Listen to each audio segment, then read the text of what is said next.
देखी,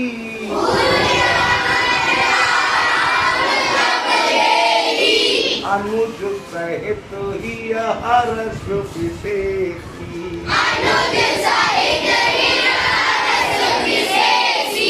नाना बापी कूप तड़ागा,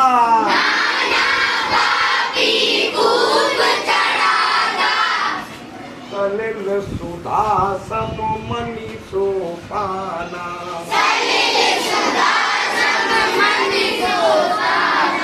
उरु रम्यता राम जब देखी,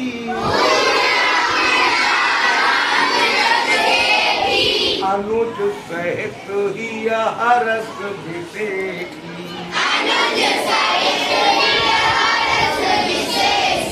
नाना बापी कूप तड़ागा,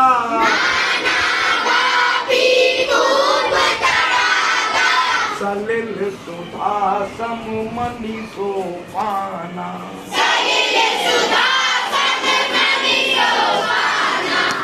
आप लोगों को पता लग चुका है कि भगवान राम मुनियों के साथ गंगा में स्नान करके जनकपुर की ओर चल दिए और जल्दी ही जनकपुर दिखाई देने लगा। जनकपुर की सीमा में पहुंच गए। जनकपुर की सीमा में जैसे ही पहुंचे हैं, बड़ी सुंदरता दिखाई दी है। बहुत रमणीक है जनकपुर। वहां की रम्यता यानी सुंदरता जब राम ने देखी, अनुज सहित ही हर्ष से देखी, तो अपने छोटे भाई लक्ष्मण के साथ बहुत प्रसन्न हुए। उनका हृदय प्रसन्न हो गया। इतनी रम्यता थी, इतनी सुंदरता थी। क्या क्या था अगली चौपाई। नाना बापी कूप तड़ागा,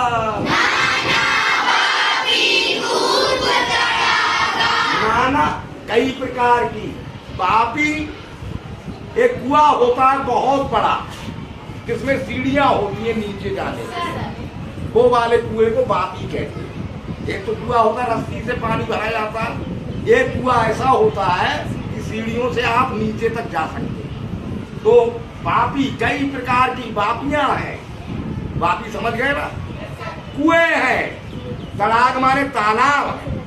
बहुत से प्रकार की बापी हैं, कुएं हैं और तालाब हैं।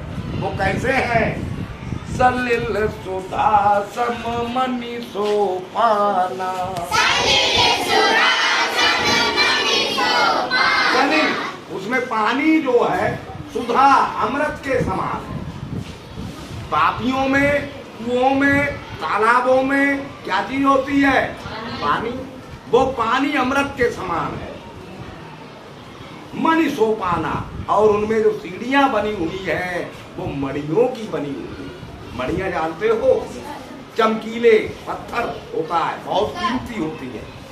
सीढ़ियां मणियों की बनी हुई हैं। ये सुंदरता है। अब आप लोगों को साइंस में, अब इसमें से फिर साइंस निकलेगी। एक नया फोर्स निकल के सामने आ रहा है। फोर्स ही तो पढ़ा रहे हैं। और कांटेक्ट फोर्स, मोशन पढ़ा चुके हैं। और फोर्स में contact force, non contact force का बता चुके हैं। दो प्रकार का होता है। फिर कांटेक्ट फोर्स में आपको हमने फ्रिक्शनल फोर्स खूब अच्छे से समझा दिया। फ्रिक्शनल फोर्स समझा दिया या नहीं? समझ में भी आ गया। अब हालांकि ये टेंशन फोर्स आपके कोर्स में है नहीं, लेकिन यहाँ पर यही फोर्स आ रहा है, तो इसलिए हल्का सा समझा देते हैं। आगे चल के आपके कोर्स में ये भी आएगा, तो आपके काम आ जाएगा। अब कुआ, तालाब, बापी, सीढ़ी, ये दो तीन शब्द आएगा। अगर कुआ को ले ले तो कुएं से पानी भरते हुए किसी ने देखा है? देखा तो नहीं होगा, पर सुना जरूर होगा। कुएं देखे होंगे। कुएं तो अब भी देखने को मिलते हैं, पानी भरते हुए कोई नहीं मिलता है। रस्सी से पानी खींचा जाता है। ठीक। बापी में सीढ़ियां बनी हुई हैं।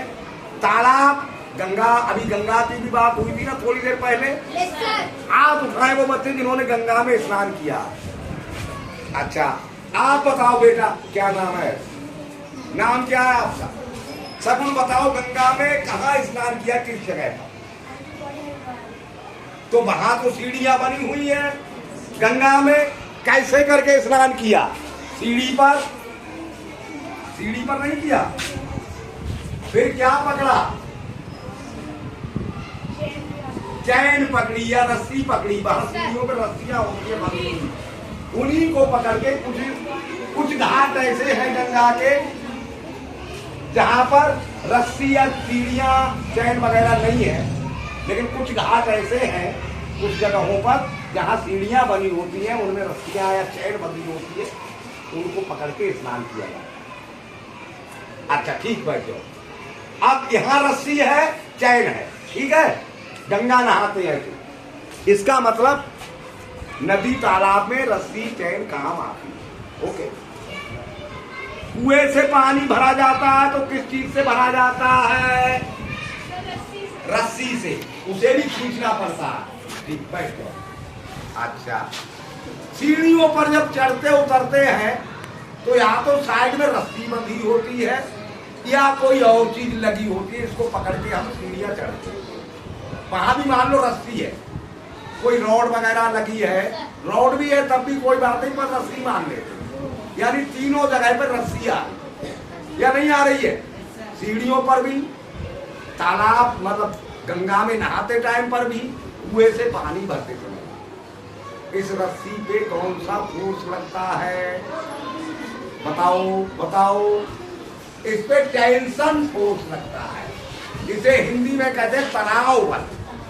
खींचने फोर्स का मतलब है या तो धक्का दिया जाए किसी चीज में या कोई चीज खींची। फोर्स का यही तो मतलब बताया है, या तो धकेलो या खींचो। खींच रही है तब भी फोर्स है, धकेल रहे हैं तब भी फोर्स है। तो जो तनाव बल है वो केवल खींचने वाला फोर्स, धक्का देने वाला फोर्स नहीं है। जैसे एक बच्चे में दो बच्चे रस्सा खींचते हैं तो खींचते हैं, लेकिन वो एक दूसरे की तरफ को बढ़ेंगे तो खेल नहीं होगा, या रस्सी नहीं खींचेगी, कुछ नहीं होगा, है ना। पर खींचने से ही कोई चीज को हम रस्सी में बांध के खींचते हैं तो खींच तो सकते हैं, पर ऐसे करके उसी की तरफ को करेंगे तो नहीं, धक्का नहीं दे सकते। यानी टेंशन फोर्स में हम धक्का नहीं दे सकते पर खींच सकते। खींचने वाला फोर्स दो सिरों से, दोनों सिरे पर फोर्स लग रहा हो और बीच में जो चीज है जिससे फोर्स लग रहा है वो खींच रही हो, तो टेंशन फोर्स होता है। कुएं से पानी भर रहे हैं तो रस्सी पे टेंशन फोर्स लग रहा है, रस्सी में खिंचाव पैदा हो रहा है। गंगा में नहा रहे हैं रस्सी पकड़ के, तब भी उसमें खिंचाव पैदा हो रहा है। सीढ़ी पर चढ़ रहे हैं रस्सी पकड़ के, तब भी रस्सी में खिंचाव पैदा होता है। समझ गए टेंशन फोर्स? एक लड़के ने जादू भी दिखाया था, अभी दिखाया था। उसने इस छन्नी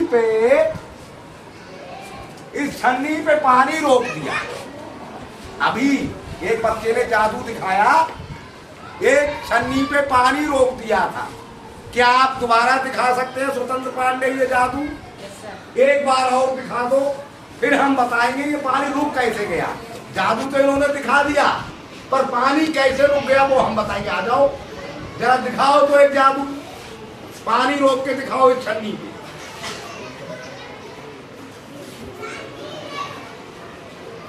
रुक गया, तालियां करिए।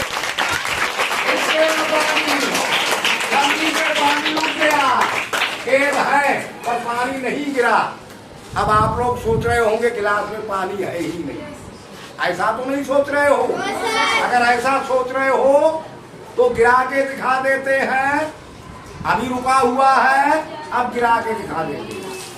नहीं था ना, पानी था पर रुका हुआ था छन्नी पे। ओके, ये कैसे रुका? ये टेंशन फोर्स के कारण रुका। कैसे रुका? जैसे ही गिलास रखा गया वैसे ही इन तारों में टेंशन फोर्स पैदा हो गया, खींचने लगे और खिंचाव दोनों तरफ को होता है। यानी ये पानी को ऊपर की ओर खींचने लगे। जैसे ही इसमें खिंचाव पैदा हुआ वैसे ये पानी को ऊपर की ओर खींचने लगे। और पानी छन्नी पे रुक गया, टेंशन फोर्स की वजह से। समझ गए टेंशन फोर्स? Yes sir. ठीक, सही।